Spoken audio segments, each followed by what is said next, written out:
With South Africa termed as the center of capitalism in Africa, it's been used to set an example for other African countries, and indeed they are not too far behind, with countries such as Namibia, Botswana, and Madagascar and following suit. They're some of the best kept secrets of Africa. Thank you for staying with us here. Hannah Martinez, let me start this segment with you. Talk about some of the examples, some of the positive examples of Africa that you think investors and people around the world should know about.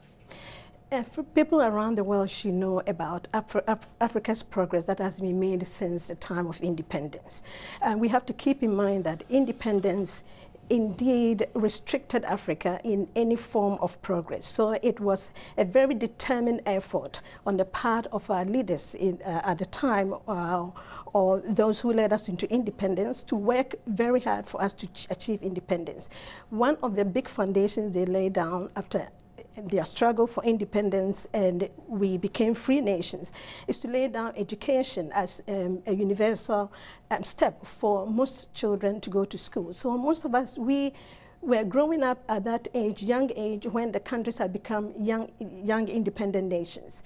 High expectations, great expectations, we went to school. The progress that has been made is a lot of African literacy, from 1% literacy rate for most African countries before independence, and until 70% for, say, Ghana, Botswana, 86%, Senegal, 68%, Nigeria, 65%, and they are stable nations. Ghana has been stable for the past 20 years. Senegal is making very good progress. Okay.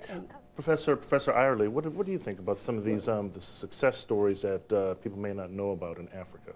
Yes, Hannah is right that after independence, a tremendous effort was deployed in development. And especially in education. I mean, I'm definitely personally a witness to that. You know, from about the 50s, all the various regional governments in Nigeria before independence began to develop a very powerful program of education. And that helped some other countries, of course, like the Congo, did not have that development, but many of the other countries, Ghana included, Nigeria and so on, had a very a comprehensive program of education. Other social services. I just want to draw attention to the fact that from about the mid-80s onward, that momentum was broken by the IMF and the World Bank. With their conditionalities, you know, they decided that, you know, we could not have those social services. They had to be paid for. Generally, they were free in health and so on. They had to be paid for. I mean, this was basically an ideological position. It was not really an economic position. It was not a realistic position.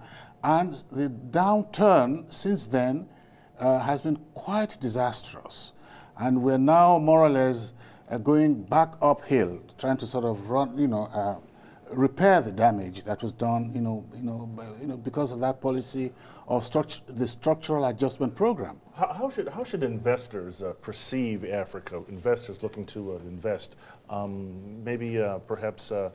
Faisal, you can take that one. I mean, how should investors they be afraid to invest in Africa? I think in countries that we've already mentioned, particularly countries like Mozambique, Tanzania, Ghana, where you have political stability, these are countries of tremendous opportunity. Let's see what has happened since the passage of AGOA, the African Growth and Opportunity Act, where textiles coming from Africa to the United States have basically had tariffs abolished. So you've had trade in the textile industry go from about 700 million to 1.7 billion in 4 years. That's still, very far from where we want to go, but it shows that I think that there's a lot of potential if people do invest. The same with investing, I think, within regional markets. We've had the creation of markets like ECOWAS, the Economic Community of West African States, COMESA, the Common Market for East and Southern Africa. And I think that has shown that we need not only trade with the outside world, but we can also trade within ourselves. There's a huge market there as well.